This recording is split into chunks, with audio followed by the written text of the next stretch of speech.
Assalomu alaykum azizlar. Biz siz bilan birlashtiruvchi chok turiga kiruvchi bostirma choklarni tikishni o'rganamiz. Bostirma choklarni biz siz bilan 3 xil shaklini tikishni o'rganamiz. 0,1 sm, 0,5 sm hamda har ikkalasini ham bir vaqtni o'zida tikishni. Demak, 0,1 sm bostirma chokni tikamiz. Buning uchun gazlamani 1 sm chok bilan tikib olamiz. Dastlab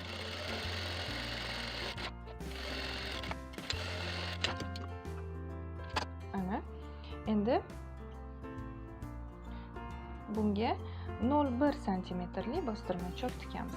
Bilasiz, 0,1 sm bostirma chok charm buyumlarini, o'zi umuman olganda bostirma choklar aksariyat hollarda charm buyumlarini tikish uchun foydalaniladi. Sababi charm buyumlarida choklarni yotqizish uchun dazmoldan foydalanib bo'lmaydi. Ularni yotqizish uchun faqat bostirma choklar tikish mumkin bo'ladi. Shuningdek, jinsi matolarda foydalanish mumkin va bezak choklar sifatida ham foydalanish mumkin. Hozir siz bilan 0,1 sm bostirma chok tikamiz.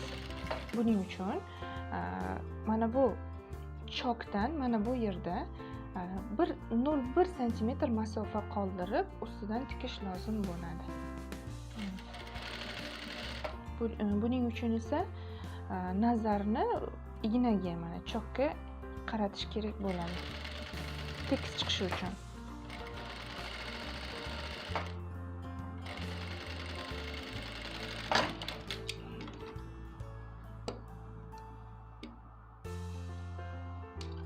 Mana 0,1 sm chokni tikib oldik.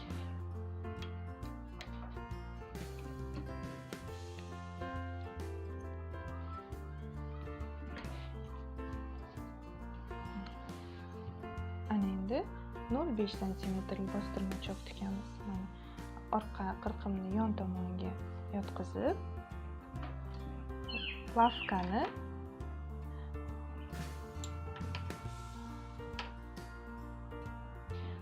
lavkani chokni ustiga 0,5 sm masofa qoldirib tikamiz.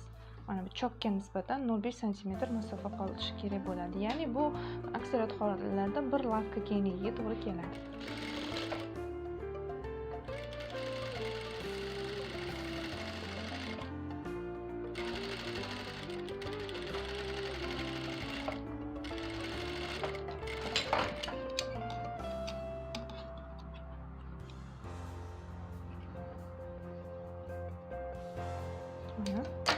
Bu 0,5 sm bostirma chok. Endi uchinchisini tikamiz. Uchinchisida ham 0,1 ham 0,5 sm bostirma chok bo'ladi.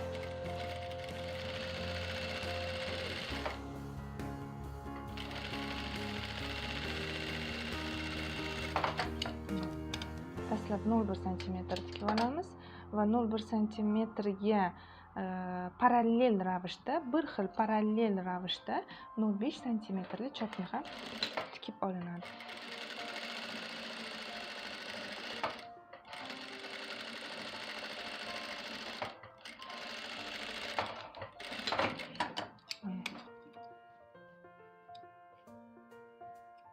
Mana bostirma chokni tikib oldik. Eslatib o'taman, 0,1 ga bir xil parallel bo'lishi kerak. Ana o'shandagina chok silliq bo'ladi. Ana endi buni dazmollab olamiz. Mana bostirma choklar ham tayyor bo'ldi. E'tiboringiz uchun rahmat.